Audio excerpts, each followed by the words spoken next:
President Trump. Hello, Mr. President. Mr. President, Neil McCabe, One American News. What is your message to the people of Taiwan? How would you fix that crisis if you were president today? Well, it's a crisis that would not have happened. For 4 years we went, 4 years, and we never had a problem. And now all of a sudden we have a problem. And Nancy Pelosi was a very poor representative for us. She shouldn't have done what she did.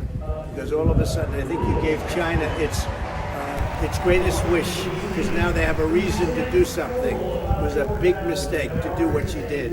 And I will tell you, it wouldn't have happened, and it shouldn't happen, but we'll have to watch it very closely. Mr. President, Brian Glenn, Right Side Broadcasting Network, can you comment on how dominant Trump-endorsed candidates have been so far in the primaries and they're going towards the midterms? Well, they have been from the beginning.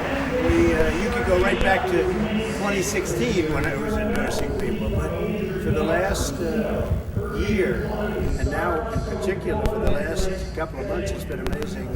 As you know, the other night we went 43-0, and in Tennessee we went 8-0. And we're just getting great people in. We're getting great, strong, patriotic people in.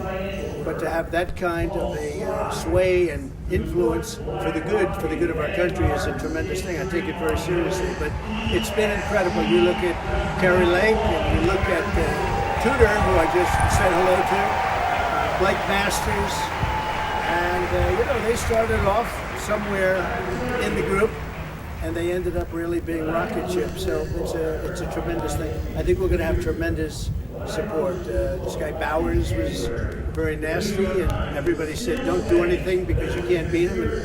And not only beat him, he got 35% of the vote. I guess his opponent, who's a very good man, as you know, he got 65%. So we're very happy about it. They've done a good job, and they're going to do a great job. Mr. President, Amanda Head with Real America's Voice. The July jobs numbers came out. They didn't look as bad as people thought, but you dig into the numbers and it looks like a lot of Americans are actually having to get second jobs, and that's what was reflected. Your thoughts on that sector of the economy? The numbers aren't real. First of all, many fewer, millions fewer are working now than working during my administration.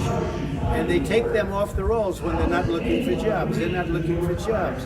So you look at 3.5 or 3.7 or 3.9, but it's not a real number. It could be double that, it could be triple that, because they stop looking for jobs, so they take them off. So it makes it look much better. Now, our country is in trouble in so many ways, but one of them is the employment numbers. The employment numbers are terrible. They're really fake. They're fictitious. People aren't looking for jobs, so they take them off. They don't count them. Mr. President. There's been a lot of fans out there who are just dying for you to announce that you're going to run again in 2024. How much longer do you think they're going to have to wait before an announcement comes, sir? Well, it's not a long period, regardless. Whether you go before or after, it's certainly not a very long period. The time is coming. And I think people are going to be very happy. Our country has never been in a position like this. We've lost everything. We've lost energy independence. We've lost our prestige. We've lost every single thing you could lose. Our country has never been at a low point, whether it's Afghanistan and the way they did it, where we gave away $85 billion worth of equipment, dead soldiers. We still have Americans over there as probably hostages, eventually will be hostages.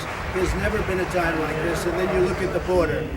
So we'll be making an announcement in the not too distant future. Mr. President. Mr. President. Say it. Gabby Peroso from Americano Media. There's been a shift in the Hispanic voters toward the Republican Party. You started that in 2015, and now in 2022, that dramatic shift is going in your direction. What is your message for the Hispanic voters? I love the Hispanic people. I love them. And they knew that. They felt that. People feel things, and they felt that. They're entrepreneurial, they're hardworking. And I was just told as I came in that I had a tremendous vote by the Hispanic people. And your advice for the candidates to connect with Hispanic people? Well, I don't know. And I hope it's for the Republican Party, but I know it's been for Trump. And if you look at along the border and the border districts and areas, we won just about everything during the election. We were, as you know, we got millions and millions more votes this time than we did in 2016. But we also got a lot more with the Hispanic. and I was very honored by the poll numbers I just saw. I think we were at 84%, and the second person was at 15%. So I was very honored by it. They're great people, hardworking, and remember this, very, very entrepreneurial. That I can tell you. Okay. Mr. President. Mr. President. Brian Flood from Fox News. Has anyone from the new ownership at CNN reached out to you to try to repair the relationship? And what do they need to do to regain credibility in the eyes of conservatives? Well, CNN doesn't have any credibility, and it's so sad to see that we used to be a very important network, used to be a very important platform, and I think they've actually gotten worse. I think it's a whole big con job that they're going to try and reach out, and they're going to try and get better. I think they've gotten worse. Not a lot of people are watching. They've lost tremendous credibility. They've lost a lot of money in terms of brand value and value. But I have not seen any sign that they've changed. Mr. President, Phoenix with Phoenix Rising in America. You're a successful businessman, so I would imagine you make your decisions strategically and with logic. So what is the purpose of producing items that would say Trump Save America and giving them out at your events if you didn't plan on running? Well, we're going to have to see whether or not we do that. But I think you and a lot of other people are going to be very happy, okay? I really do. I believe a lot of people are going to be very happy. You know why? Our country is going to hell. And it's a very sad thing to watch. Mr. President. Sarah Gonzalez with Blaze TV. If you do decide to run in 2024 and take back the White House, will you pardon the non-violent January 6th political prisoners? We'll certainly be looking at it and very strongly. And you know, I've made statements about it before. I think many people are being treated very unfair, having to do with that. And we will be looking at that very strongly. Mr. I think President, you know the answer. Mr. President, the unvaccinated service members also. What about the unvaccinated service members who have lost their careers, their health benefits, their livelihoods? I'd let them back. I'd give them back pay. I think it's a disgrace what happened to them. It's ridiculous. So I would give them their back pay, and I would let them back, and they understand that. They know it.